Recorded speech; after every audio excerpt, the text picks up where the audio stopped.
Subscribe कीजिए हमारे channel नूर रज़ा को और बेल आइकन को प्रेस कीजिए जिससे आपको हमारी न्यू वीडियो की नोटिफिकेशन मिलती रहे। कि जो शुक्र करते हैं ना हर हालत में, कुदरत उनको नवाजती कैसे है।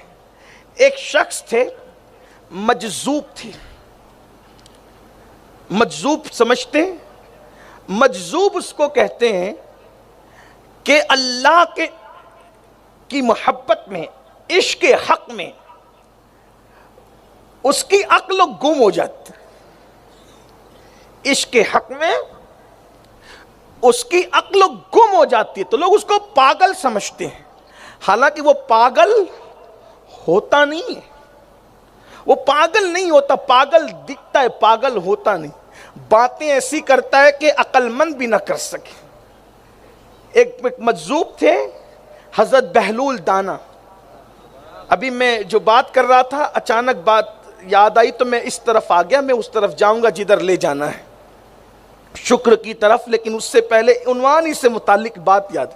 बहलूल ये भी मजजूब थे, पागल नजर आते थे, दीवान लोग इनको पत्थर मारते। लेकिन इमाम आजम अबू हनीफा इनके पास जाकर बैठा करते। गौर करें, इतना बड़ा इमाम जिसके पास जाकर के बैठे वो दीवाना बहलूल, और ऐसी बातें करते थे कि अक्लमंद की भी दिमाग की बत्तियां खुल जाएं। एक मर्तबा हारून रशीद नजर आ गए तो हारून रशीद को बहलूल ने कहा, बड़ा घमंड मत किया कर सल्तनत पर। उन्वान से मुतालिक बात आ गई। हारून रशीद को बहलूल दाना है, बहुत गुरूर है तुझे, घमंड है सल्तनत पर। तेरी सल्तनत तो एक गिलास पानी की हैसियत रखती है मेरे लिए। एक गिलास पानी तेरी सल्तनत। आप भी जरा सुन लें, आपको भी अगर आपकी फैक्ट्रियों पर और सेहत पर और अगर घमंड और अल्लाह को भूल चुके हैं वो लोग, तो मेरी गुजारिश है, हारून रशीद तो मशरिको मगरिब का बादशाह था, लेकिन बहलूल ने उसको झिंझोड़ दिया। अब बहुत घमंड न किया कर, एक गिलास पानी की ज्यादा तेरी सल्तनत की कोई हैसियत उसियत नहीं है। उसने हंस दिया, कहा दीवाना है कुछ भी बोलता है, दीवाना है कुछ भी बोलता है। कहा बाबा ये बताएं कि मेरी सल्तनत की हैसियत एक गिलास पानी कब से हो गई। अब देखो दाना, वो दीवाना कैसा दाना था जिसे दुनिया बहलूल कहती। बहलूल फरमाते हैं, हारून रशीद सुना है तू हज को जा रहा है। जी जा रहे हैं। हारून रशीद वो आदमी था, एक बार उसने कसम खा ली, क्या कर्रो फर रहा होगा उस शख्स का। एक बार कसम खा ली कि मैं पैदल हज करूंगा, कसम खाई पैदल हज करूंगा। तो उसके मानने वालों ने, उसके वजीरों ने, अमीरों ने सोचा बादशाह पैदल हज करेगा तो उसके पैरों का क्या होगा। तो बगदाद से लेकर मक्का तक पूरे रास्ते में कालीन बिछाई गई थी। आप समझते हैं, ये इन लोगों का कर्रो फर था, ये इनके शान थी, शानें थी इन लोगों की। लेकिन आपसे ये भी कहना चाहता हूं, जिसके लिए बगदाद से हरम तक की कालीन बिछाई गई थी, जो बादशाह पैदल हज को गया था, आज उसकी कब्र पर कोई फातिहा पढ़ने वाला भी नहीं। दुनिया है। हुजूर मुहद्दिस आज़म अलैहि रहमा को कहते हैं, हर कमाले राह जवालो, हर जवाले राह कमाल। ये है, उसकी कब्र पर कोई फातिहा पढ़ने वाला भी नहीं। मगर वो मूसा काजिम जिनकी हाथों में हथकड़ियां डालकर और पैरों में बेड़ियां डालकर मदीने से बगदाद तक पैदल लाया गया था जलील करने की नीयत से, आज 24 घंटे में एक सेकंड ऐसा नहीं आता कि उनका हरम कभी खाली नजर आए। ये है, ये असलियत, ये है अल्लाह वालों की शान है। ये जाके देख लो, इमाम मूसा काजिम वही बगदाद है, वही बगदाद है। लेकिन आज उनका आस्थाना हजारों की तादाद, बल्कि इमाम शाफई रहमतुल्लाह अलैह के हवाले से कौल मशहूर है कि आप फरमाया करते थे कि जो इमाम मूसा काजिम की चौखट पे पेशानी रगड़ दे, अल्लाह उसकी बदबख्ती का खात्मा कर देता, फिर उसकी बदबख्ती नहीं रह जाती। तो बात अब दूर ना निकलती जाए, मैं अपनी बात समेट लूँ क्योंकि वक्त पर बात ख़त्म करनी है, टाइम करीबुल ख़त्म है। कि बहलूल ने फरमाया, एक गिलास पानी से ज्यादा तेरी हुकूमत की हैसियत नहीं है। हारून रशीद कह दिया, बाबा आखिर गिलास भर पानी और मेरी हुकूमत, शर्क से लेके गर्ब तक मेरी हुकूमत है। तो बहलूल सरकार फरमाते हैं, इरशाद फरमाते हैं, हारून सुना है तू हज को जा। ये वो पैदल वाले हज की बात नहीं, उससे पहले की बात। सुना है तू हज को जा रहा है, तेरे साथ बहुत मानने वाले हैं, अचानक तू भटक जाए, पानी और अनाज कुछ न हो और रास्ता भटकने की वजह से तू पानी के लिए तड़प रहा हो प्यास की शिद्दत से, और तेरे पास पीने को पानी नहीं है और करीबुल मर्ग हो, तू मरने के करीब हो, उस वक्त तो कोई तेरे सराहने आकर कहे कि हारून हम तुझे एक गिलास पानी पिलाएंगे, लेकिन आधी सल्तनत देनी पड़ेगी, बोलो दोगे कि नहीं दोगे? हारून ने मुस्कुरा के कहा बाबा बिल्कुल देंगे, क्योंकि जान है तो जहान है भाई, एक गिलास पानी पी के आधी सल्तनत दे देंगे, क्योंकि जिंदा रहे तो सल्तनत रहेगी, मर जाएंगे तो वो आधी भी कहाँ रहेगी, तो एक गिलास पानी के लिए हम आधी सल्तनत दे देंगे। बिल्कुल दे देंगे बाबा साहब। तो आपने फरमाया फिर वो पानी पी लिया एक गिलास, फिर पेशाब जोर की लगी, पेशाब तो लगी जोर की लेकिन निकलती बाहर नहीं, और तू तड़पने लगे पेशाब ना निकलने की वजह से। उस वक्त तो कोई आकर कहे मेरे पास ऐसी दवाई है, अगर एक चुटकी तुझे खिला दूं तो अभी पेशाब हो जाए, लेकिन उसके बदले में तुम्हें आधी सल्तनत देनी पड़ेगी, तो बोलो दोगे कि नहीं दोगे? तो कहा बिल्कुल, पेशाब से निजात के लिए, उस दर्द से निजात के लिए दे देंगे आधी सल्तनत। तो कहा कि पानी न मिला तो आधी सल्तनत पानी के लिए दे दी, और जब गिलास भर पी लिया ना निकला तो आधी सल्तनत निकालने के लिए दे दी। तो जिसकी सल्तनत की हैसियत एक गिलास पानी किसी हो, उसको गुरूर करना ज़ेब देता है। हारून रशीद धाड़े मार मार कर रोने लगे, क्या नसीहत थी। अब मुझे बताओ, ये मकान, ये दुकान, ये कारोबार जो घमंड करके खुदा से दूर हो, अल्लाह से दूर हो, मस्जिदों से दूर हो, खुदा की इबादत से दूर हो, क्या मुंह लेकर जाओगे अल्लाह की बारगाह में? इसलिए खुदा के शुक्रगुजार बंदे बनो। और फिर कहता हूं, शुक्रगुजार का मतलब ये नहीं कि सिर्फ अल्हम्दुलिल्लाह कह के छुट्टी पाओ, नहीं, अमल भी खुदा का शुक्र अदा करे। सेहत दी है खुदा ने तो सेहत को उसकी इबादत में लगाओ, उसकी इबादत में सर्फ करो। बल्कि एक बात आपको बताऊं, क्या और प्यारी बात याद आई। सैयदुत ताइफा जुनैद बगदादी ने देखा कि एक बुड्ढा है जो बगदाद में भीख मांग रहा है, कोई उसको भीख भी नहीं देता। तो सैयदुत ताइफा जुनैद बगदादी कहते हैं, देख लो नाशुक्रे का अंजाम, खुदा ने इसको जवानी में दौलत दी थी, इसने खुदा की नाफरमानी की, तो कैसा दर्दनाक बुढ़ापा आया कि कोई इसको भीख देने के लिए भी तैयार नहीं है। और एक बहुत बड़े बुजुर्ग थे, 100 साल से भी उम्र तजावुज कर गई थी, फिर भी खड़े होकर नमाज पढ़ते थे और जवानों की तरह फिट थे। तो लोगों ने कहा आप अभी तक फिट है? कहा मैंने सेहत पाने के बाद खुदा की नाफरमानी नहीं की, अल्लाह ने मुझे बुढ़ापे में भी जवानी अता फरमाई, ताकत और कुव्वत अता फरमाई। तो बात अर्ज कर रहा था, शुक्र वालों को हमेशा नेमत मिलती है।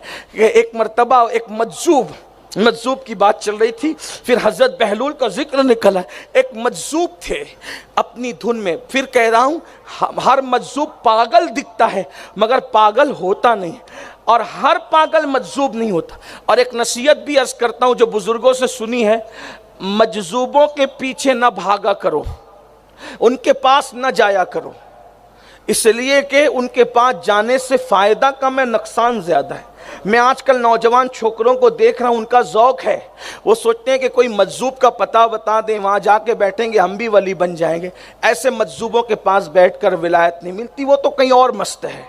और पहली बात, मज्जूब लोग से फैज़ कम मिलता है, नुकसान ज़्यादा होने का अंदेशा है। ये बात मैं नहीं कह रहा हूँ, हुजूर मुफ्ती आज़म के पीर और मुर्शिद सरकार अहमद नूरी का फरमान है। इसलिए मज्जूबों से बचा, क्योंकि मज्जूब अपनी धुन में रहता है, वो कुछ भी बोल दे। एक मरतबा कुछ लोग एक मज्जूब के पास गए, देखा कि सर में जुएं हैं, तो सोचा बाबा की मोहब्बत में जुएं निकाली मारी। तो मज्जूब ने कहा अल्लाह इसने मेरी जू मार दी, तू इसको मार डाल। एक कहना था वो मर गया। इसलिए जो है, जो कब्रों के अंदर साहिब मज़ार है उनसे फैज़ लिया करो। लोग मज्जूबों के पास क्यों जाते पता है? हजरत बता देंगे कि आने वाले वक्त में क्या होता है, वो क्या होता है, ऐसा क्या होता है, वैसा क्या होता है। इसलिए मेरे भाइयों, गौस पाक का दामन पकड़ो, गरीब नवाज का दामन पकड़ो, अल्लाह वालों का दामन पकड़ो, और मज्जूबों के मामलात के अंदर थोड़ा सा मोहतात रहो, क्योंकि उनकी अपनी दुनिया अलग है। लोग आजकल इस चक्कर में पड़े हुए हैं, कहते हैं कि ज़रा तरीक़त, इल्म बातिन, तसव्वुफ़। याद रखिए कि ये जो चीज़ें हैं ये थ्योरी नहीं है, ये प्रैक्टिकल है।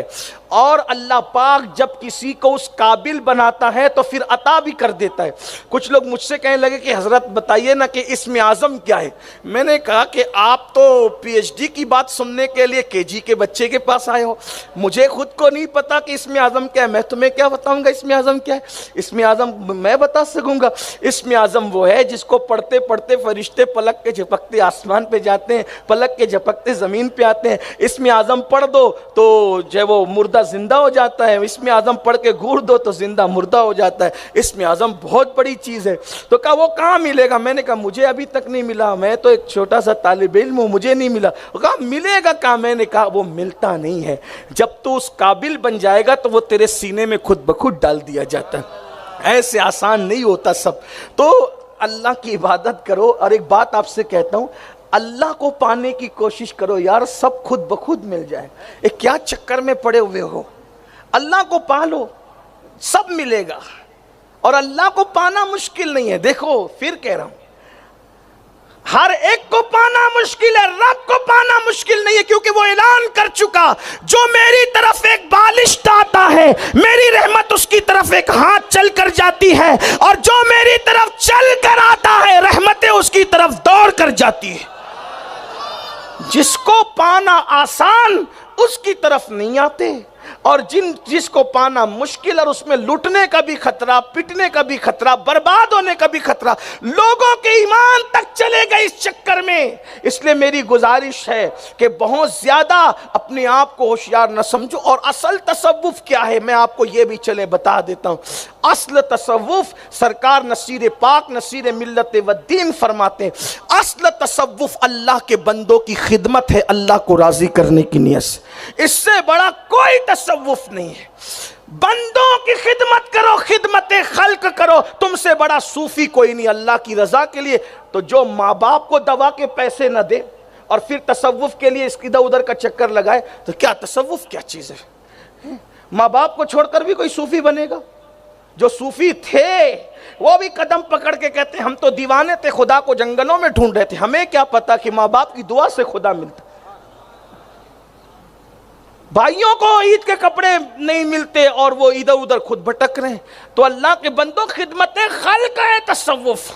سرکار غریب نواز فرماتے ہیں اللہ تک پہنچنے کا راستہ بندوں کے دل سے ہو کر کے گزرتا ہے، جو بندوں کا دل خوش کرنا نہیں جانتا وہ خدا تک کبھی نہیں پہنچ سکتا۔ تو بات شکر کی اور مجذوب کی چل رہی تھی، آ گئی ایک مجذوب تھی، اپنی دھن میں جا رہے تھے، بارش ہوئی تھی اور بارش نے بڑا خوبصورت سا موسم بنا رکھا۔ آپ جانتے ہیں کہ جب بارش ہوتی ہے تو بڑا حسین موسم بن جاتا ہے، خوبصورت موسم بن جاتا ہے، بلکہ جو لوگوں کی طبیعت میں رومانیت ہے ان کو بارش سے اچھا کوئی موسم لگتا ہی نہیں۔ تو اور ہے ویسا ہی، بارش بڑا خوبصورت موسم ہے۔ تو ہوا یہ کہ وہ اپنی دھن میں جا رہے تھے، ایک شخص نے دیکھا تو بلایا بابا ادھر آؤ۔ جب وہ ادھر گئے تشریف لے کر کے تو ان کو گرم گرم دودھ پیش کیا، گرم دودھ پیا، خدا کا شکر ادا کیا۔ مجذوب تھے، خدا کا شکر ادا کیا، سچے مجذوب۔ اور پھر اسی آسمان کی طرف دیکھتے ہوئے ڈولتے ہوئے چلتے چلتے اپنی دھن میں جا رہے تھے کہ ایک گڑھے کے اندر پیر پڑ گیا۔ جیسے گڑھے میں پیر پڑا چھپاک کی آواز آئی۔